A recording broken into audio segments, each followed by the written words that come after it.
बिस्मिल्लाहिर्रहमानिर्रहीम, अस्सलाम वालेकुम। आज तीन नुकते रिपोर्टर्स बेंच आपको इंडोर मिल रहा है कि जिस जगह पे हम मौजूद हैं उस घर का बासी इस वक्त यहाँ पे नहीं है, यानी कि सदीक जान के घर पे मौजूद है। वो एक रिकॉर्डिंग के सिलसिले में बाहर गए हुए हैं। वो आएंगे तो फिर अगला व्लॉग हमारा उनके साथ भी इंशाल्लाह होगा। आज जो सबसे इंपॉर्टेंट स्टोरी है, तीन स्टोरीज है जिनके ऊपर आज तफसीलन गुफ्तगू करेंगे, शायद वीडियो थोड़ी लंबी हो जाए। सबसे पहले साइफ़र में अपील दायर की गई है रियासत की जानिब से, स्टेट की जानिब से, FIA की जानिब से थ्रू वजारत दाखिला, और कहा गया है कि इमरान खान और शाह महमूद कुरैशी की जो बरीयत है उसको कलअदम करार दिया जाए। दूसरी खबर है इलेक्शन ट्रिब्यूनल्स के हवाले से। लाहौर हाई कोर्ट ने पंजाब के लिए 8 इलेक्शन ट्रिब्यूनल्स नए बनाए थे, उसमें जजेस मुकर्रर किए थे उसके लिए। तो ये फैसला जारी हुआ था जिसको चैलेंज कर दिया है इलेक्शन कमीशन ऑफ पाकिस्तान ने सुप्रीम कोर्ट में, और कहा है कि फ़ौरी इसको समाअत के लिए मुकर्रर किया जाए, और ना सिर्फ फ़ौरी मुकर्रर किया जाए बल्कि फ़ैसले को इमीडिएटली मुअत्तल भी किया जाए। इलेक्शन कमीशन ने ये इस्तदा की है। तीसरी जो खबर है वो है लाहौर हाई कोर्ट के हवाले से ही, कि लाहौर हाई कोर्ट में जो चीफ़ जस्टिस है मलिक शहजाद अहमद, उन्होंने सरगोदा में जो वाक़या पेश आया था, जो डिस्ट्रिक्ट एंड सेशन जज हैं एंटी टेररिज्म कोर्ट के, उनकी जानिब से लेटर लिखे गए थे कि अदलिया में कुछ मुदाखलत हो रही है और उनके ट्रांसफार्मर्स को फायरिंग करके जलाया गया। उसके ऊपर हेयरिंग हुई है, उसका जजमेंट रिजर्व की हुई है, उन्होंने कि कंटेम्प्ट की कार्रवाई करनी है या नहीं करनी इस इशू पे। ये तीन स्टोरीज़ है मेन जिनके ऊपर आज बात करेंगे। तो आगाज़ करते हैं साइफ़र से। साइफ़र में जो अपील दायर की गई है उसमें बुनियादी मौक़िफ़ हुकूमत पाकिस्तान का ये है कि साइफ़र का जो कानून जिस है 1923 का एक्ट है, ऑफिशियल सीक्रेट एक्ट, उसमें कहीं भी अपील का हक़ नहीं दिया गया।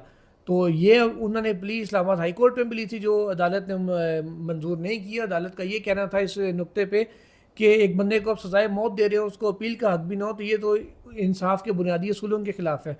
लेकिन FIA का और हुकूमत का मौक़िफ़ ये है अपील में कि जनाब जब कानून में नहीं लिखा गया तो अदालती फ़ैसले के ज़रिए लॉ को रीराइट नहीं किया जा सकता। ये उन्होंने मौक़िफ़ अपनाया।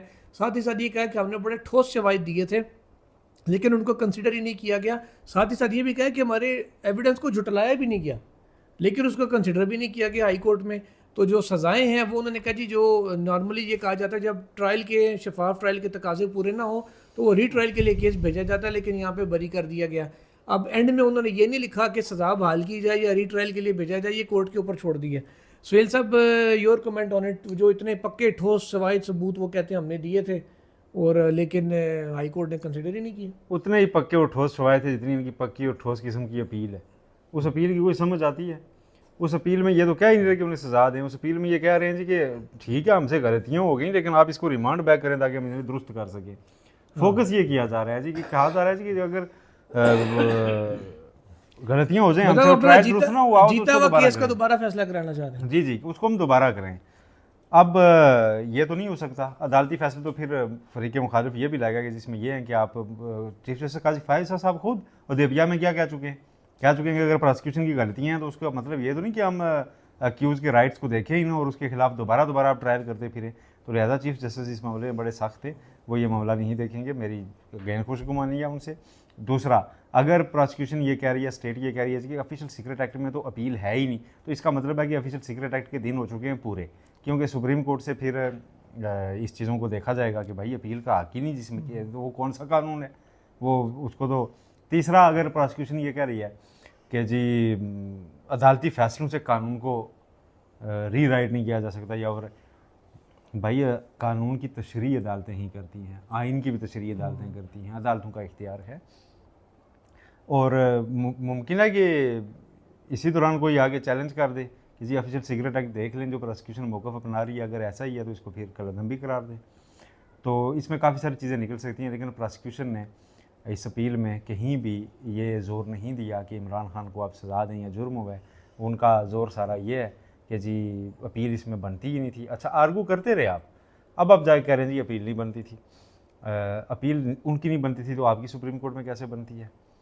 इट मीन्स कि आप इमरान खान को सज़ा दिलवाने तो नहीं गए, आप सिर्फ एक फेस सेविंग के लिए गए कि चलो इनकी बरीयत सज़ा भी ना रहे लेकिन बरीयत भी कलअदम हो जाए तो वापस इनका अक्यूज़ का लेवल बहाल हो जाए और नीचे चलता रहे केस और एक पेंडिंग लेकिन मामला सुहेल साहब पड़ा एक और रहे। भी आवाज़ आ रही है ना, वो आवाज़ ये आ रही है कि जी 2 साल तक की सज़ा जो दायमी सी ना एक तरफ हेल्ड हो जाएगी, और खान साहब और कुरैशी साहब 5 साल के लिए डिस्क्वालीफाई हो जाएंगे। भाई जब प्रोसिक्यूशन भी मान रही है कि ट्रायल ठीक नहीं हुआ तो इसको रिमांड बैक करें, तो फिर 2 साल की सजा आप पैड अगर सुप्रीम कोर्ट अपने पास से निकाल के कर दे तो हाँ, कर दे। उन्होंने तो पिटीशन में तो सजा मांगी नहीं। वो जब कह रहे हैं जी कि ट्रायल ठीक नहीं हुआ रिमांड बैक करें, उनका जोर ये है कि जिसे रिमांड बैक होना चाहिए। अब ट्रायल ठीक नहीं हुआ, ये बात तो स्टैब्लिश हो चुकी हुई है। जब ट्रायल ही ठीक नहीं हुआ तो सुप्रीम कोर्ट ऊपर से अपने पास से कह दीजिए कि नहीं 2 साल वाली सजा तो हम दे रहे हैं, तो उस फैसले को तो फिर उस फैसले को तो फिर बड़ा गलत चला जाएगा वो। लेकिन इसमें एक और चीज़ अहम पहलू जो ये है, अभी इस्लामाबाद हाई कोर्ट ने तफसीली फैसला जारी नहीं किया। तो तफसीली फैसला जब जारी ही नहीं किया, अच्छा, मजे की बात, अपील में ये भी लिखा है कि बरी करने की जो है ना वजूहत भी नहीं बताएगी। वो तो शॉर्ट ऑर्डर में कौन वजूहत शॉर्ट ऑर्डर में कोई नहीं बताएगा। और तफसीली फैसले से पहले ये जो इन्होंने चैलेंज करने की थोड़ी सी वो जल्दी की है। अब इसमें अगर सुप्रीम कोर्ट, मेरा ख्याल है किसी के राइट्स नहीं मुतासर होते अगर ये फैसला बरियत का बरकरार है, जब तक ये तफसीली फैसला नहीं आता और उसको मेरिट पे सुप्रीम कोर्ट में नहीं देखा जाता दोबारा, तो इसमें कोई जल्दी मुझे नहीं लगता कि सुप्रीम कोर्ट करेगी और फौरी कहेगी नहीं जी बरियत का फैसला मुअत्तल करके हम इनकी सजा बहाल कर रहे हैं। सजा नहीं बहाल हुआ, नहीं, ये कभी भी नहीं होती, ये कभी भी नहीं होती। ये आज तक नहीं हुआ कि बरी बंदे की सजा जो है ना वो मुअत्तल एक बात है कि सुप्रीम कोर्ट में ज़मानत वाले इसी केस में जो उसका आशिर हुआ इस केस का, फिर जिस तरह हाई कोर्ट ने इसका तिया पाचा किया, फिर उस दिन जब नैब अमेंडमेंट वाला केस था तो जब खान साहब सैफर का उन्होंने जैसे नाम ही लिया ना, तो चीफ जस्टिस साहब ने कहा नहीं नहीं आप इस पर बात ना करें जी, शायद वो अपील हमारे पास आए। उसके बाद ये सारा कुछ एकदम से हुआ और वो फैसला भी सब अपील तो अंडरस्टूड है करनी थी उन्होंने, एफआईए ने या गवर्नमेंट ने, चुप तो बैठना नहीं था। हाँ, ये नवाज शरीफ का केस तो नहीं है जहाँ प्रोसिक्यूशन जाके अपील ही ना करे। वो बात दुरुस्त है। फिर वो दूसरी बात जो सोहेल साहब कर रहे हैं ना 2 साल वाली बात, ये कि बेंच कौन सा बनेगा। 2 साल मेरे ख्याल में तो क्रिमिनल केसेस जो है ना वो सुन रहे हैं, जमाल मंदोखेल साहब का बेंच सुन रहे हैं। जमाल मंदोखेल साहब का बेंच सुना। अब सुना है कि जो लाहौर से शहजाद मलिक साहब ला रहे हैं ना, उनके बारे में जो लाने की सबसे बड़ी वजह जो बयान की गई ना जजेस की तरफ से, चीफ जस्टिस काजी फाइज साहब की तरफ से, जो अटॉर्नी जनरल और लॉ मिनिस्टर और उनके साथ एक था और मेंबर था कि ये क्रिमिनल केसेस के एक्सपर्ट, हाँ ये क्रिमिनल केसेस के एक्सपर्ट हैं, और यही वजह बयान की गई थी कि इन्हें बदसूरत सुप्रीम कोर्ट, और ये वहाँ पर ये कुछ उनके निकाले गए थे केस को, कोई 56 या 7 केसेस थे जिसमें उन्होंने फैसले किए थे शहजाद मलिक साहब ने। और फिर कहा गया था आलिया नीलम को और जो दूसरे जस्टिस शायद इकबाल साहब, वैसे बात जल्दी जल्दी तो निकल गई है, तो एक बात याद आ रही है जो दूसरे लाहौर हाई कोर्ट से लाए गए, शायद इकबाल साहब है ना। हाँ जी। अच्छा, वैसे उनका भी आज मियां दाऊद एडवोकेट साहब ने बड़ा खत लिख मारा चीफ जस्टिस को जी कि वो मिट्स दे पाया जाता है। वो यार मियां दाऊद साहब के तो वो पता नहीं उनको डिस्कस क्यों करते हैं लोग, मैं तो उनको कभी जानता भी नहीं, ना डिस्कस करता हूँ। वो मियां दाऊद साहब वही हैं जो सुप्रीम कोर्ट कभी कभी वो सफ़ेद बालों वाले, और वो वही है ना। मैं तो उन्हें हाथ भी नहीं मिलाता और ना डिस्कस करता हूँ, उन्हें डिस्कस ही नहीं करने, वो गैर ज़रूरी चीज़ है, गैर ज़रूरी को कभी डिस्कस नहीं करना चाहिए। तो दूसरा, मैं अभी बैठे बैठे ही सोच रहा था, मैंने एक जुमला बोल दिया, मैंने कहा जी शरीफ फैमिली तो है, नवाज शरीफ तो है नहीं जिनके केसेस चैलेंज ना हो, तो मेरे जहन में तो एवन फील्ड और लजीजिया वगैरह थे। मुझे याद है अब देविया में भी यही पड़ा था। यानी उनका आप मास्टर वर्क देखिए कि वो प्रोसिक्यूशन एजेंसी जो उनके खिलाफ क्रिमिनल केस दायर करती है, उसको वो हाई कोर्ट की सतह पे इतना मैनेज जरूर कर लेते हैं कि वो फिर हाई कोर्ट से बरी होते हैं और वो मुतमईन हो जाती है वो एजेंसी, और वो जाके ऊपर फिर चैलेंज नहीं करती सुप्रीम कोर्ट में उनका केस, और बाद में फटा पड़ता है जी कि इनमें बरियत में चैलेंज क्यों नहीं किया गया था, देविया केस के फैसले को टाइम में चैलेंज क्यों नहीं किया गया था। टाइम बार्ड होने पे, मतलब मैं आम फेम जुबान में कहूँ तो एक केस में आपको सजा दिलवाते हैं नैब, और आप हाई कोर्ट जाते हैं और हाई कोर्ट बरी होती है, उसके बाद नैब को सुप्रीम कोर्ट में फैसला चैलेंज करना चाहिए। नहीं किया, नहीं किया, एवन फील्ड में नहीं किया, अलजीजिया में नहीं किया, हर जगह पे। मतलब नवाज शरीफ साहब ने कभी सुप्रीम कोर्ट का रिस्क लिया ही नहीं कि सुप्रीम कोर्ट अगर पहुंच गई तो क्या पता सजा। नवाज शरीफ साहब को जो है ना, वो जजेस से बड़ा, जज भी उनसे बड़ी मोहब्बत करते हैं और वो भी जजेस से बड़ी मोहब्बत करते हैं। आजकल वो तो उन्होंने सिंगों पर रखा हुआ है उनकी जमात ने जजेस को, और बिलखुसूस इस्लामाबाद हाई कोर्ट के 6 जजेस को, लाहौर हाई कोर्ट के चीफ जस्टिस शहजाद मलिक साहब को उन्होंने आजकल वो बड़ा ही सिंगों पर रखा हुआ है। और जिस तरह वो जिसने जिसको सिंगों पे रखा हुआ, आप ईद सीध पढ़ के ना कुर्बानी करके आए, आखिरी राउंड शुरू हो रहा है सुप्रीम कोर्ट में, आखिरी जो 3 महीने आपने ट्वीट किया था के, उसमें उनके लेगेसी, पाकिस्तान का फ्यूचर, पॉलिटिकल फ्यूचर सब शेप्ड होना है, तय होना है। लेट्स सी कि ये अब बनता क्या है, बेंच कौन सा आता है इन अपीलों के ऊपर, और वो जजेस किस तरीके से कैसा लगेगा आपको। जैसे जमीन की सरबराही में 2-3 जजेस बैठे हैं,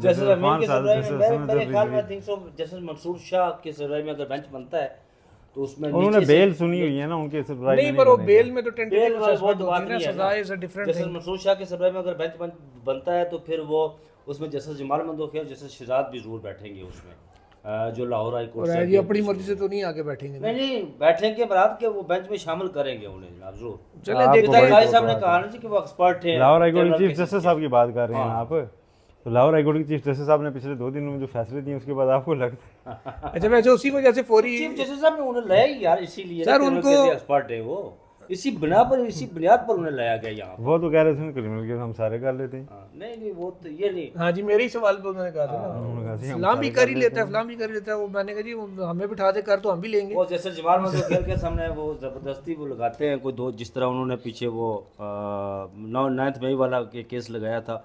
बाकी मैंने पूछा था तो अच्छा ये भी बताया गया था कि जस्टिस नाइम अख्तर अफगान भी जो है ना वो बड़े एक्सपर्ट है, लेकिन आज तक उनके सामने कोई केस लगा नहीं, क्रिमिनल केस। नहीं वैसे हाल ही में उन्होंने 1-2 जजमेंट्स दी हैं वो डेथ सेंटेंस की और उन केसेस की। अच्छा अब अगली स्टोरी की चलने बातें हैं। सुहेल रशीद साहब, ट्रिब्यूनल्स पंजाब में 8 लाहौर हाई कोर्ट ने बनाए, नोटिफाई किए, ऑर्डर दिया। वो ऑर्डर उनका सुप्रीम कोर्ट में अब कर दिया गया चैलेंज। तो इलेक्शन कमीशन ऑफ पाकिस्तान एक बार फिर शायद फॉर्म 47 अपने जारी करदा बचाने के लिए मुतहरिक हुआ है। और इस्लामाबाद के बाद अब लाहौर में भी मास खुल गया है इलेक्शन कमीशन का। तो कैसे देख रहे हैं इसको कि अब और इस पे जो सुप्रीम कोर्ट है उसका मुमकिन रिस्पांस क्या हो सकता है? देखें मुमकिन रिस्पांस उसका उसकी तरफ जाते हैं ना। Chief justice Lahore high court के मतलब अभी राय साहब बात कर रहे थे, तो एक तरफ वो सुप्रीम कोर्ट आ रहे होंगे, एक तरफ उनका जो इकदाम है ट्रिब्यूनल्स वाला ये सुप्रीम कोर्ट में चैलेंज होगा और नया नया उस पर समातें होंगी। और अगर सुप्रीम कोर्ट ने क्वेश्चन करना शुरू कर दिया जी ये हो कैसे सकता है, लाहौर हाई कोर्ट ने किया कैसे है, तो वहीं से उनके नए चीफ जस्टिस के साथ जो ताल्लुकात हैं वो वाजे हो जाएंगे। वो किस किसी तरह बेंच के- में नहीं आएंगे। और फिर नहीं मैं नहीं ये कहता किसी बेंच में, कोई ना कोई बेंच तो ज़ाहिर है वो जिसमें बैठेंगे। ज़ाहिर आप है। सुप्रीम कोर्ट आ रहे हैं स्ट्रेंथ पूरी करने तो कुछ ना कुछ तो करेंगे, लेकिन ऐसे वक्त में आ रहे हैं जब उनके ये 7 फैसले भी दिए हुए ताज़ा 7 सुप्रीम कोर्ट ही पहुँचेंगे और वहाँ पर वो तय हो रहे होंगे। और अभी ये चेक करना पड़ेगा कि कल की समात की इस्तदा की जा रही है ट्रिब्यूनल वाले मामले पर, कि सुप्रीम कोर्ट में पहली समात हो जाए और स्टे ऑर्डर ले लिया जाए किसी तरह। ईद से पहले हाँ, ताकि ईद के फौरी बाद जो है ना वो किसी किस्म के भी फैसले से ट्रिब्यूनल वाले से बचा जा सके। अब ट्रिब्यूनल जो है ना इस वक्त पाकिस्तानी सियासत में सबसे ज़्यादा अहम चीज़ हो चुकी है, चाहे वो इस्लामाबाद की हों चाहे वो पंजाब की हों। क्योंकि अगर ट्रिब्यूनल्स गवर्नमेंट की मर्ज़ी के नहीं होते और वो जल्दी फैसले कर देते हैं आइंदा 1 से 2-3 माह में, तो गवर्नमेंट का सारा प्रोग्राम अट जाएगा। ठीक है, इसलिए ट्रिब्यूनल्स का मामला मैनेज करना इस वक्त मेरा ख्याल है टॉप प्रायोरिटी गवर्नमेंट की बन चुकी है और वो इसमें किसी लेंथ तक भी जाएंगे इसको मैनेज करने के लिए। और chief justice Lahore high court जो सुप्रीम कोर्ट आए हैं उसमें चीफ जस्टिस पाकिस्तान की यकीनन एक नीति और खुशी ख्वाहिश यही शामिल होगी कि जी वो क्रिमिनल केसेस अच्छे कर लेते हैं तो इसलिए उनको ऊपर लाया जाए। लेकिन मौजूदा गवर्नमेंट, वज़ीर कानून और बाकी जो जितने भी मेंबरान हैं इनकी खुशी उसमें ये थी कि लाहौर सिंह से जान छूटी। ठीक है, तो उन्होंने अपनी जान छुड़ाई है, इन्होंने क्रिमिनल केसेस के लिए ऊपर ले आए हैं। अब पीछे लाहौर हाई कोर्ट की क्या शेप है और वो क्या स्टैंड लेते हैं ये भी एक देखने वाली बात होगी। लेकिन ईद के बाद के दिन अहम हैं और उनमें अगर ट्रिब्यूनल वाले मामले पे जो बंदा ग्रिप पा गया ना, जो फ्री समझे आगे फिर गेम उसके हाथ में, आगे गेम उसके हाथ में है। तो ये जुलाई और जून का एंड और जुलाई 7 अगस्त भी बड़े हॉट समर होगा पाकिस्तान जी, में, hot हमेशा की summer। तरह हर साल अब की तरह। सही सही वो है। तो छुट्टियां अब लेकिन इस बार सावन बरसेगा। 15 जुलाई से छुट्टियां हो जाएगी ना। ऐसा पिछले 3 साल से छुट्टियां कोर्ट्स की कौन सी छुट्टियां होती हैं? अदालतें लगती हैं, लार्जर बेंच भी लग रही हैं छुट्टियों में। अब वो छुट्टियां उस तरह की छुट्टियां नहीं रही कि गोरे जज अमेरिका चले जाएं और बाकी सारे इंग्लैंड चले जाएं और सारे उन छुट्टियां भी नहीं रही हैं। यहाँ अदालतों को तय लगे उन्होंने छुट्टियां भी नहीं रही हैं वैसे।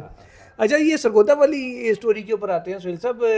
जज साहब लिखते हैं हाई कोर्ट को कि जनाब वो कोई साहब मुझसे मिलना चाह रहे थे और मैंने इनकार किया तो मेरे ट्रांसफार्मर पे फायरिंग हो गई, उधर आग लगी, मेरे घर का बिल ज़्यादा भेज दिया गया और इस किस्म की कुछ चीज़ें हैं। फिर आईजी साहब कहते हैं जी हमें कोर्ट इजाज़त दे ताकि हम जियो फेंसिंग कर सकें। तो आज तक ये 9 मई और सारी जितने जियो फेंसिंग उन्होंने किए वो कोर्ट की इजाज़त से किए हैं सारी। अच्छा जुल्करनैन साहब, जिस भी सियासी बंदे को उन्होंने पकड़ा है को अदालत की इजाज़त से सोहेल पकड़ा। साहब से जवाब लेने से पहले कमेंट्स यार, ये जो सरगोदा के जज ने जो खत लिखा है ये चीफ जस्टिस काजी फाइज साहब के दौर में लिखा है? जी अभी बिल्कुल। अब उनसे जवाब लेंगे। जी चीफ जस्टिस गाजी फायसा के दौर में लिखा और इस्लामाबाद हाई कोर्ट की जज ने भी खत मौजूदा चीफ जस्टिस पाकिस्तान के दौर में वाकयात लिखा पुराने हैं, ये तो वाकया भी नहीं है। था। अच्छा, तो आपको 2 दिन पहले कहा था कि राउंड 2 जो है ना उसकी बैल बज चुकी है, ठीक है जी, राउंड 2 अब स्टार्ट हो चुका है। अब सरगोदा से जाके अगर जज बोलना शुरू हो गए हैं लोअर जुडिशरी के, तो फिर मामला ज़्यादा बिगड़ सकता है। अब उस पर तौहीन अदालत की कार्रवाई शुरू हो गई है। जो लोग कहते थे तौहीन अदालत क्यों नहीं की जा रही, तो अब वो कार्रवाई भी शुरू हो गई है। अब सारे ऑप्शन जो है ना खुलते जा हाँ, रहे उस हैं। पर अब कंटेम्प्ट नोटिस इशू करने पे रिजर्व हुई है जजमेंट, आज चीफ जस्टिस साहब ने की है। अच्छा, वो केस ये चल रहा था, 2 दिन में ये मामला चल रहा था और 14 तारीख को ही यानी कि कल पार्लिमानी कमेटी का इजलास तलब हो गया, जिसने जुडिशल कमीशन के सिफारिश के बाद 14 दिन के अंदर काम अपना करना होता है। उनके पास तकरीबन 21-22 तारीख का टाइम था, लेकिन उन्होंने चलें जल्दी कर लें, फौरी कोई बुला नहीं, लिया छुट्टियों कि पे जा रहे हैं, कर लें। और अगर कल ये मंजूरी हो जाती है और कल ही सदर साइन भी कर देते हैं, वजारत कानून नोटिफाई भी कर देती है, बंदा एक ही गाड़ी में सारे साइन करा के ले आता है, तो हो सकता है कि फिर हमें सैटरडे को हम हलफ भी सुप्रीम कोर्ट में देख लें। सैटरडे को हमने, वैसे फ्राइडे को भी अल्फे की देखना है ना। लेकिन हाँ जी, वो तो राय साहब उठाएंगे। लेकिन ये है अच्छा, मैं बता दूं, जुम्मे को 11:30 बजे सुबह बिशारत राजा साहब चीफ जस्टिस काजी फाइसा साहब से हलफ ले रहे हैं। स्याह पट्टी बांध कर मैं हल्फ लूँ, क्योंकि मैंने आज अपने सदर साहब को कुछ गुजारिशात की हैं और मैंने कहा कि अगर आप मुझे मौका देंगे, वहाँ मैंने 3 मिनट तकरीर करनी है, अगर नहीं देंगे तो फिर मैं स्याह पट्टी बांध कर हल्फ ले सकता हूँ। और ये जो अभी बता रहे थे कि लाहौर हाई कोर्ट से शहजाद मलिक साहब ऊपर आ गए, तो पीछे जो कायम है ना, उनके बारे में भी लोगों का ये ख्याल है, कहना है कि वो शहजाद मलिक साहब से भी ज़्यादा सख्त। मैं आपसे ऑन रिकॉर्ड जो है ना रिक्वेस्ट करूंगा कि ना आप काली पट्टी मदे ना तकरीर करें, आप जाके हल्फ लें। ठीक है। हाँ जी, हाँ, आपने आपके खून से इनकलाब नहीं आना, हाँ लिहाजा आप अपनी रिपोर्टिंग पे तवज्जो दें।